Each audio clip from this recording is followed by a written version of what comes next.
Good evening. Thank you for joining me this evening. Tonight we'll be talking about ethnicity and diversity, workplace issues important to persons of color. Racism is an unfortunate act that takes place a lot in the workplace, but we as Americans do have rights. I will address these rights and inform you all on what you can do to prevent racism and how to protect yourselves from it. If you've ever experienced racism, then you know it's not a good feeling. Unfortunately, this goes on more than you think in our schools and public, but more specifically in our workplace environment. Today I will address some issues that pertain to those who are vulnerable for racism. What is racism? Racism is defined as the belief that one race of people are superior to another because of the race that they were born into. The act of racism may not be able to be stopped completely, but it can be diminished by understanding 3 areas of racism, and we as citizens, Americans, employers, employees, co-workers, and everyone all together can make a difference in the workplace. What are these 3 areas that we need to understand? Why does it happen? How are you protected? And how do you prevent it? Let's talk about the first one. Why does it happen? There are 4 reasons behind why racism in the workplace could be happening. The first is that harassment is simply not being stopped. The second is that there is an absence of good behavior modeling. The third is that there are generational differences, and the fourth is that there is a lack of diversity training. So as you can see, there are many reasons why racism could be happening in the workplace. But what a lot of people don't know is that you are protected. How are we as Americans protected?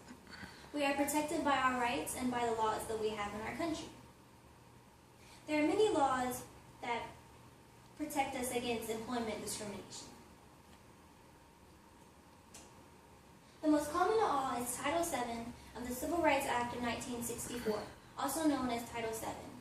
This prohibits discrimination in the workplace based on race, color, religion, sex, and national origin. Some discriminatory practices that are also prohibited by this law are hiring and firing, compensation, benefits, layoffs, and promotions. As Americans, we have rights, but we also have the right to stop this core act as well. Let's talk about a couple of facts and statistics. The most common popular form of employment discrimination in the United States in the year 2011 was racial discrimination.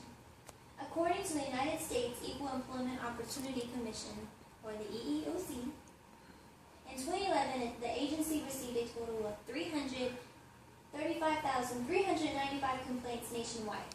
The number of complaints in 2011 is slightly higher than that of 2010, which was 35,890. Even though Title VII of the Civil Rights Act of 1964 specifically states that an employer cannot discriminate an employee based on their race, age, gender, disabilities, and wages, there were still 99,412 discrimination complaints made just 1 year later, according to the EEOC. So how can we prevent this from happening? There are many things that an employer can do to stop this from happening in their workplace. By writing an anti-discrimination policy that specifically addresses racism and includes consequences for the acts of racism in the workplace. Hiring employees of all races and ethnic groups and informing them of the policy that you have created. Training employees on how to avoid discrimination in the workplace and conducting trainings at least once a year to remind employees on how they should remain acting. Holding team building sessions that gives employees a chance to get to know each other. Some more are treating all instances of racism the same according to the policy you have created. Encouraging open communication with employees so they will report racism and will feel comfortable doing so if the opportunity arises. Establishing an anonymous reporting system that allows employees to report racism if it occurs without the fear of being retaliated against. Promoting employees based on merit without considering race or any other irrelevant factors. To establish a system of fair promotions so all employees feel valued. Last but not least, establishing a committee in the workplace that focuses primarily on anti-racism projects. Now that you know how you can stop racism in the workplace, you can put it into action. We talked about why it happens, how you are protected, and how you can prevent it. Racism and discrimination in the workplace is not as bad as it once was, but it still does go on. I ask you to join in and use these tools I have provided to help stop the sport act of this world. And if the opportunity arises in your workplace, you'll know what to do. If we step in and correct the wrongs of the sport like we are supposed to, then we can reverse the sport act in the world. I thank you for joining me tonight, and I wish you all the best of luck in your own work.